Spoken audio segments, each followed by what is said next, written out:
In the pantheon of art history, there are works that are beautiful, others that are historically important, and a rare few that function as a seismic epicenter, a tectonic rift from which the entire landscape of visual culture is permanently altered. Woman with a Coffee Pot, created around 1895 by Paul Cézanne, belongs to this last category. At first glance, the canvas presents us with a scene of almost monastic domesticity. A woman, likely a servant in the artist's Provençal home, sits with formal rigidity beside a table on which rest a coffee pot, a cup, and a saucer. There is no drama, no explicit narrative, neither the idealized beauty of academicism nor the fleeting vibration of impressionism. What we find instead is a dense silence, a monumental presence, and a fundamental challenge to 4 centuries of Western pictorial tradition. This is not merely a painting. It is a manifesto. It is the declaration of independence of an artist who sought, with legendary obstinacy, to reconcile the visual sensation of the world with the permanent order of the mind. Cézanne, the hermit of Aix, turned his back on the bustle of Paris to wage a solitary battle with nature, with form, and with the very essence of representation. On this canvas, every brushstroke is a philosophical decision. The way light does not fall but is constructed by color. The way perspective does not obey a single vanishing point but bends and adapts to the internal logic of the composition. The way the human figure is stripped of transient psychology to become an architecture of flesh and bone, as solid and eternal as the mountains the artist painted relentlessly. In this extended analysis, we will dissect this masterpiece layer by layer. We will go beyond the painted surface to explore the biographical, historical, and technical undercurrents that feed it. We will treat the painting not as a static object to be admired, but as a dynamic force field, a place where the tensions between the old and the new, the ephemeral and the enduring, observation and construction, are played out with unparalleled intensity. This is the story of how a painting did not just represent the world, but remade it. The work of Paul Cézanne, 1839 to 1906, a pivotal figure who serves as the bridge between Impressionism and Cubism, is embodied in this masterpiece. Its title, Woman with a Coffee Pot, Femme à la Cafetière, is deliberately descriptive and impersonal, placing the human figure and the inanimate object on the same plane of importance, a leveling of hierarchy central to Cézanne's approach. Created in the full maturity of his late period, around 1895, this oil on canvas reveals the classical Cézanne at the height of his powers. Its large-scale dimensions, nearly life-size at 130.5 by 96.5 centimeters, immediately signal the artist's monumental intentions, claiming for this humble domestic scene a dignity traditionally reserved for grand state portraits. Today, its canonical status is cemented by its location in the Musée d'Orsay in Paris, where it stands as an indispensable turning point in the narrative of Western art. Upon first glance, the visual impact of Woman with a Coffee Pot is one of overwhelming gravity. The word that comes to mind is not pretty or charming, but solid. The painting exudes a sense of permanence and stability that is almost disconcerting. The atmosphere is one of absolute stillness, not the relaxed quiet of leisure, but the tense, concentrated stillness of an object under immense pressure that has achieved a perfect state of equilibrium. Time seems suspended, frozen in an eternal moment. The composition reveals the mind of an architect, built upon an underlying grid of vertical and horizontal axes that create a structure of almost classical stability. The woman's figure forms a powerful vertical axis, echoed and reinforced by the stripes of the wallpaper and the tall, cylindrical coffee pot. Cutting across these verticals, strong horizontal lines, such as the edge of the table, balance the composition. Within this rigid orthogonal structure, Cézanne introduces curves and diagonals, the slope of the woman's shoulders, the circle of the saucer, that give it life and dynamism. Here lies one of Cézanne's most radical innovations, his abandonment of traditional chiaroscuro. There is no single dramatic light source. Instead, light seems to be an ambient, diffuse quality that fills the space evenly. Rather than modeling with light and shadow, Cézanne models with color. This is his revolutionary concept of modulation. He understood that warm colors appear to advance while cool colors appear to recede, and he used this optical principle to sculpt his forms. The woman's face is rendered with ochre and pink tones where light would fall, and with cool blues and grays in areas that recede, creating volume not as an illusion of light, but as a direct consequence of the juxtaposition of color planes. The palette is deliberately restrained, dominated by a range of blues, ochres, browns, and grays. The deep blue of the woman's dress is the chromatic heart of the painting, a stable, rich color that anchors her with a sense of weight and dignity. This blue dialogues with the bluish grays of the wallpaper and shadows, while the warm earth tones of the reddish-brown coffee pot and the woman's skin provide a counterbalance. This constant interplay between warm and cool is the engine that generates volume and depth throughout the canvas.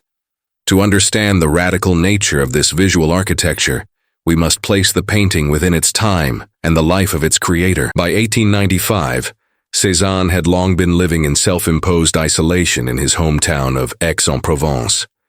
He had broken with his former Impressionist friends years earlier, feeling that their art, while revolutionary in its own right, lacked structure and permanence. His famous ambition was to make of Impressionism something solid and durable, like the art of the museums. This painting was not a commission. The model is believed to have been a household servant, chosen for her ability to endure the notoriously long, motionless sittings Cézanne demanded. He was not interested in her personality, but in her presence as a form in space. The work is thus the pure manifestation of his artistic quest, a profound reaction to the cultural climate of the fin de siècle. While the Belle Époque celebrated technological progress and the fleeting pleasures of modern urban life, a deeper current of anxiety and uncertainty flowed beneath the surface. Cézanne's art is an attempt to find and build order, certainty, and permanence in a world that seemed to be losing its center. The solidity of Woman with a Coffee Pot can be seen as an antidote to the ephemerality of modern life, a deliberate turn away from the narrative of modernity to create an art that feels timeless, almost archaic in its dignity. This search for a timeless order is reflected not only in the painting's form, but also in its subject matter, or rather, its deliberate subversion of it. The ostensible theme is a portrait, yet Cézanne radically undermines the genre's conventions. Since the Renaissance, portraiture aimed to capture not only physical likeness, but also the sitter's inner essence. Cézanne rejects this. His model's face is impassive, almost a mask. We are given no access to her inner life. He treats the human figure with the same formal objectivity as he does the coffee pot beside her. The head is a sphere, the neck a cylinder, the torso a cone. In this way, the painting's true theme becomes an investigation into the nature of form itself, a fusion of the genres of portraiture and still life. If there are symbols here, they operate on a deeper, more modern level. The humble domestic objects are painted with the seriousness of a 17th-century vanitas, elevating the ordinary to the monumental. The woman, stripped of her individuality, becomes an archetype, a universal figure of the common woman, imbued with a primal strength and resilience. The iconography is one of reality itself, teaching us that meaning need not be imported from ancient stories, but can be found in the inherent structure of things. Cézanne's philosophical vision was made manifest through a revolutionary technique. The how of his painting is inseparable from the what. Approaching the canvas reveals a rich and complex surface. His signature is the constructive brushstroke, short, parallel, or diagonal touches of paint, applied like bricks building a wall, or facets sculpting a form. This method defines volume through color modulation, and unifies the entire painting in a single rhythmic web, while constantly reminding the viewer that this is a construction, a flat surface covered with paint, not an illusory window. But his most profound technical innovation was his approach to space. He abandoned the single-point linear perspective that had dominated Western art since the Renaissance, feeling it was a lie. Instead, he sought to replicate the cognitive process of seeing, synthesizing multiple viewpoints into one image. The table is seen from different angles at once. The cup and saucer seem to be viewed slightly from above, while the coffee pot is seen more head-on. This deconstruction of unified space was the time bomb that would, a decade later, explode into the cubism of Picasso and Braque. His choice of oil paint was essential, as its slow-drying nature permitted his meditative method, allowing him to build up the image with a physical substance that had its own weight and presence, achieving the density and gravity central to his artistic aims. The ripples of this technical and philosophical revolution would extend far beyond Cézanne's studio, shaping the very course of 20th century art. Though he was a marginal figure for much of his career, his first major solo exhibition in Paris in 1895, the very year this painting was likely completed, was a revelation for the artistic vanguard. Younger artists saw in him a prophet of a new art. His influence on the next century was cataclysmic. Both Henri Matisse and Pablo Picasso referred to him as the father of us all. Matisse and the Fauve drew inspiration from his liberation of color from its descriptive role. But the most direct and profound impact was on Picasso and Georges Braque. They found in works like Woman with a Coffee Pot the key ingredients for their Cubist revolution, the simplification of forms into their underlying geometric components, and the representation of an object from multiple viewpoints simultaneously. Today, the painting is considered canonical because it marks a fundamental turning point when painting ceased to be primarily a window onto the world and became an autonomous object with its own rules. Cézanne demonstrated that a painting could be true not by mimicking appearances, but by creating a parallel reality of color and form, equivalent in harmony to nature itself. More than a century after its creation, Woman with a Coffee Pot stands as a silent yet eloquent monument to the power of art. In a world saturated with instant ephemeral images, Cézanne's painting demands the opposite. It demands time. It demands contemplation. It demands that we slow down and learn to see anew. It teaches us that there is a monumental dignity in the everyday, a profound order beneath the chaotic surface of life. But its most enduring lesson is about the nature of vision itself. Cézanne shows us that seeing is not a passive act of recording, but an active process of construction. Woman with a Coffee Pot is not just a portrait or a still life.